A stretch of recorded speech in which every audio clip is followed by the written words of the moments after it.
Today we're going to talk about 2 lessons I learned from my baby forcing me to be a better mom. Let's talk about it. Welcome to Motherhood, the best job in the world. I'm your host, Kelsey Red, a mental health counselor turned stay-at-home mom, here to give you self-regulation skills and practical parenting tips so you can find ultimate presence and joy in mothering.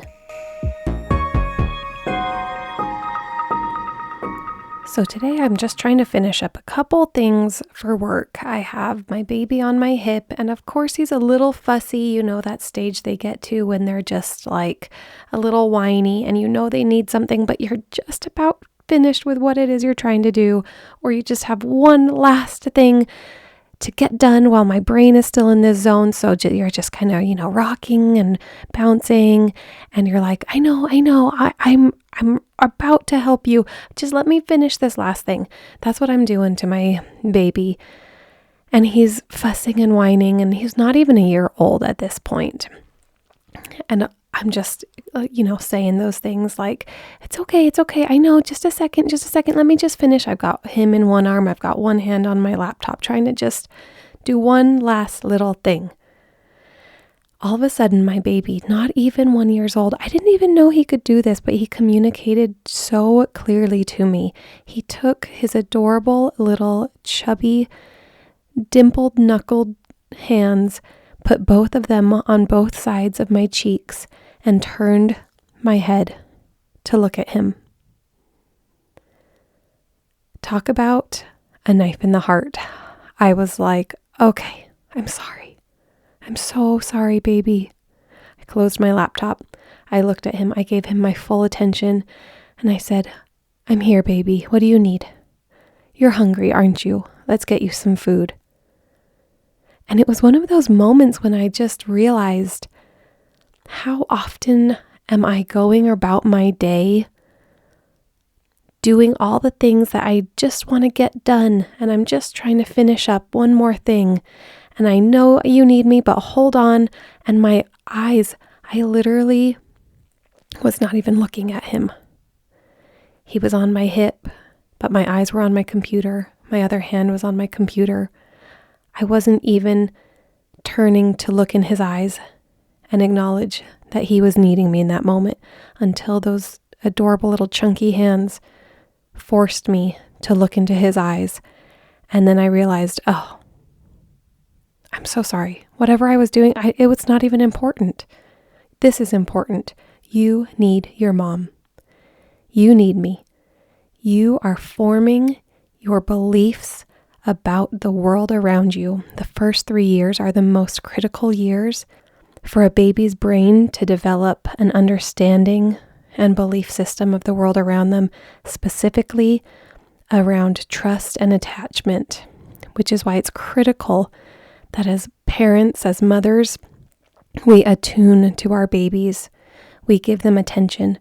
We look into their eyes. We respond to them when they make a bid for connection or cry out for a need. They need to know that their needs are understood and will be met. And that is how they learn to trust the world around them. We are their first experience with that. From the moment they cry and we respond to them by soothing and feeding them as a newborn, to this stage that I'm describing with a 1 year old, almost 1 year old, whining and communicating in the way they know how. And rather than being ignored, put off, to turn, make eye contact, say, here I am. It's okay. I'm going to meet your need. All the way through to 3 years old, when you have a toddler throwing a tantrum, and maybe at this point it's a little harder to do because you want them to just actually communicate with words at that point, but instead scooping them up and saying, I know, I'm here. It's okay. We're going to be okay. You might not get what you want, but I know I'm here for you. I've got you. You're safe. I know you're upset, but it's okay. This is the way children develop a whole system of beliefs about the world around them. It's through our attunement. So please learn from my example, my bad example, and respond to your babies when they're making that bid. Use eye contact, use your soothing voice, use your touch. I learned in that moment 2 things. 1, I need to be quicker about responding to my baby's needs. And 2, I'll get more into this in a different episode, but this multitasking, this trying to get one other thing done, this momming while working is one of the things that I call a joy killer. I need to have separation in space and time for what I'm trying to do. Now, of course, that doesn't mean we're never going to be multitasking. We're obviously going to have to get stuff done around the house or work, but as often as I can, I try to delineate between I'm working now or I'm here present with my kids now, so that I don't have to try to juggle both. Because those little hands on my cheeks, that really affected me. And I thought, oh, I am out of balance. Something's wrong here. I got to do better than this. So there you go. I hope you can learn from my experience, from my lesson, and that we can all try to be a little more present and to attune to our babies.